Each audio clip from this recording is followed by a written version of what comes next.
Hello जय हिंद साथियों, स्वागत है आप सभी का हमारे यूट्यूब चैनल पे। आज हम लोग देखेंगे यूपी तरफ पुलिस से पेट एग्जाम 2022 के कुछ इंपॉर्टेंट क्वेश्चन। तो देखिए पहला क्वेश्चन है हमारा भारतीय इतिहास में अवधिक राज्य के नाम से किसे जाना जाता है। तो भारतीय दक्षिण भारतीय साम्राज्य, वन साम्राज्य, मुगल साम्राज्य या फिर गणतंत्रात्मक साम्राज्य। तो इसका सही आंसर हो जाएगा हमारा वन साम्राज्य। इसका सही आंसर हो जाएगा हमारा वन साम्राज्य। फिर अगला प्रश्न देखिए, अगला प्रश्न है हमारा इलाहाबाद स्तंभ शिलालेख किस राजा के शासन काल का विस्तृत वर्णन देता है। तो इसका सही आंसर हो जाएगा हमारा समुद्रगुप्त इसका सही आंसर हो जाएगा हमारा। फिर अगला प्रश्न देखिए हमारा क्या है। अगला प्रश्न है हमारा महाधिराज की उपाधि अपनाने वाला पहला गुप्त शासक कौन था। तो इसका सही आंसर क्या हो जाएगा, चंद्रगुप्त प्रथम, चंद्रगुप्त द्वितीय, समुद्रगुप्त या फिर श्रीगुप्त। तो इसका सही आंसर हो जाएगा हमारा चंद्रगुप्त प्रथम हो जाएगा इसका पहला आंसर। फिर अगला प्रश्न देखिए हमारा क्या है। अगला प्रश्न है गुप्त काल का साहित्यकार कौन है। गुप्त काल का साहित्यकार कौन है, भैरवी, कालिदास, हरिसेन या फिर उपयुक्त सभी। तो इसका सही आंसर हो जाएगा उपयुक्त सभी। फिर अगला प्रश्न देखिए हमारा क्या है। अगला प्रश्न है भारतीय मैकियावेली किसे कहा जाता है। भारतीय मैकियावेली किसे कहा जाता है, कौटिल्य को, विशाखदत्त को, चंद्रगुप्त कौटिल्य, विशाखदत्त, मेगास्थनीज या फिर चंद्रगुप्त मौर्य को। तो इसका सही आंसर हो जाएगा हमारा कौटिल्य को। इसका सही आंसर हो जाएगा हमारा कौटिल्य को। फिर अगला प्रश्न देखिए हमारा क्या है।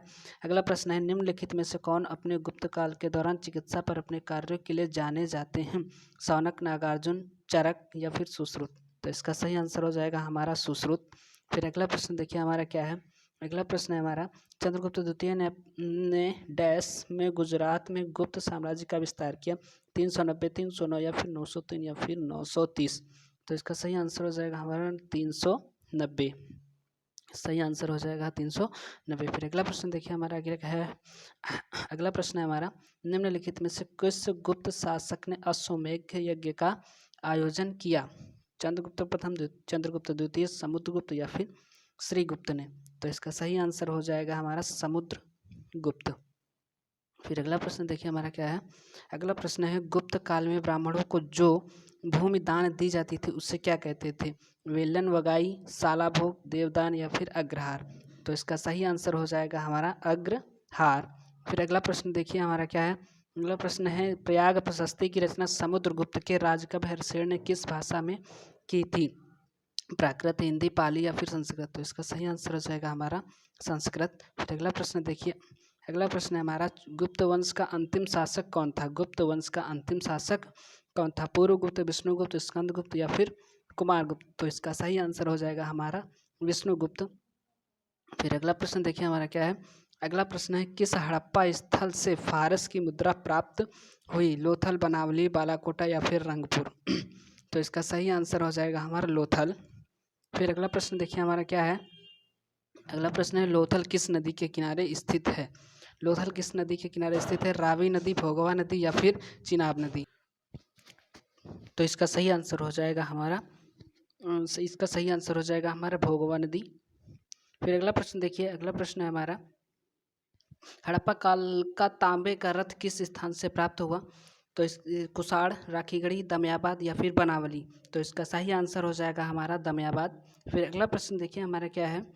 अगला प्रश्न है हमारा निम्नलिखित में से कौन सा स्थल सिंधु घाटी की सभ्यता से संबंधित नहीं है, कालीबंगा, रोपड़, पाटलिपुत्र, लोथल। तो इसका सही आंसर हो जाएगा हमारा पाटलिपुत्र। फिर अगला प्रश्न देखिए हमारा क्या है। अगला प्रश्न है हमारा निम्नलिखित में से कौन सा स्थल घग्गर एवं उसकी सहायक नदियों की घाटी में स्थित है, आलमगीरपुर, लोथल, मोहनजोदड़ो या फिर बनावली। तो इसका सही आंसर हो जाएगा हमारा बनावली। फिर अगला प्रश्न देखिए हमारा क्या है। अगला प्रश्न है हमारा हड़प्पा काल का इनमें से कौन सा नगर 3 भागों में विभाजित था, लोथल, मोहनजोदड़ो, कालीबंगा या फिर धोलावीरा। तो इसका सही आंसर हो जाएगा हमारा धोलावीरा इसका सही आंसर हो जाएगा, जो 3 भागों में विभाजित था। फिर अगला प्रश्न देखिए हमारा क्या है। अगला प्रश्न है हमारा धोलावीरा किस राज्य में स्थित है। धोलावीरा किस राज्य में स्थित है, गुजरात, हरियाणा, पंजाब या फिर राजस्थान। तो इसका सही आंसर हो जाएगा हमारा गुजरात। फिर अगला प्रश्न देखिए हमारा क्या है। अगला प्रश्न है हमारा धोलावीरा किस राज्य में स्थित है। तो ये रिपीट हो गया फिर से, इसका सही आंसर हो जाएगा गुजरात। फिर अगला प्रश्न देखिए। अगला प्रश्न है हमारा सिंधु घाटी सभ्यता में कालीबंगा किसके लिए प्रसिद्ध है? सिंधु घाटी सभ्यता में कालीबंगा किसके लिए प्रसिद्ध है? पहला है चट्टान कटौती की वस्तुकला, बंदरगाह, कपास की खेती या फिर मिट्टी के पात्र। तो इसका सही आंसर हो जाएगा मिट्टी के पात्र के लिए प्रसिद्ध है। फिर अगला प्रश्न देखिए हमारा क्या है। अगला प्रश्न, निम्नलिखित में से कौन सा स्थान सिंधु नदी के किनारे स्थित था? लोथल, मोहनजोदड़ो, कालीबंगा या फिर हड़प्पा। तो इसका सही आंसर हो जाएगा मोहनजोदड़ो। फिर अगला प्रश्न देखिए हमारा, अगला प्रश्न क्या है हमारा, मोहनजोदड़ो का सबसे बड़ा भवन कौन सा है? तो इस विशाल स्नानागार, अन्नागार, स्तंभ हॉल या फिर 2 मंजिला भवन। तो इसका सही आंसर हो जाएगा हमारा अन्नागार। फिर अगला प्रश्न देखिए हमारा क्या है। अगला प्रश्न है, सिंधु घाटी सभ्यता में निम्नलिखित में से किस स्थल से घरों में कुओं के अवशेष मिले हैं? तो हड़प्पा, कालीबंगा, लोथल या फिर मोहनजोदड़ो। तो इसका सही आंसर हो जाएगा मोहनजोदड़ो। फिर अगला प्रश्न हमारा देखिए, अगला प्रश्न क्या है, मोहनजोदड़ो कहाँ पर स्थित है? गुजरात, पंजाब, हरियाणा, गुजरात, पंजाब, पाकिस्तान के सिंध प्रांत में या फिर अफगानिस्तान में। तो इसका सही आंसर हो जाएगा पाकिस्तान के सिंध प्रांत में। फिर अगला प्रश्न देखिए हमारा क्या है। अगला प्रश्न है हमारा, मोहनजोदड़ो का अर्थ क्या होता है? महानगर, मृतकों का टीला, काले रंग की चूड़ियाँ या फिर उपरोक्त में से कोई नहीं। तो इसका सही आंसर हो जाएगा मृतकों का टीला। मोहनजोदड़ो का शाब्दिक अर्थ होता है मृतकों का टीला। फिर अगला प्रश्न देखिए हमारा क्या है। अगला प्रश्न है हमारा, हड़प्पा उत्खनन करने वाला प्रथम पुरातत्वविद जो इसके महत्व को नहीं समझ पाया था? तो Alexander Cunningham, sir John Marshall, Martin wheeler या फिर जॉर्ज एल्स।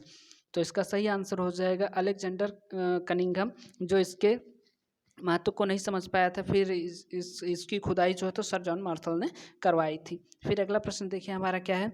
अगला प्रश्न है हमारा, हड़प्पा सभ्यता किस युग की सभ्यता थी?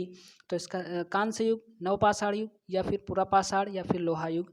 तो इसका सही आंसर हो जाएगा कांस्य युगीन सभ्यता। हड़प्पा सभ्यता कांस्य युगीन सभ्यता है। अगला प्रश्न देखिए क्या है, ये आपका SW है। सिंधु सभ्यता संबंधित है प्रागैतिहासिक युग से, आद्य ऐतिहासिक युग से या फिर ऐतिहासिक युग से या फिर उत्तर ऐतिहासिक युग से। इसका आंसर कमेंट बॉक्स में करिएगा। और इस वीडियो में इतना ही, तब तक के लिए नमस्कार, जय हिंद। और वीडियो अच्छा लगा हो तो शेयर कीजिए, कमेंट कीजिए और चैनल को सब्सक्राइब कीजिए। जय हिंद।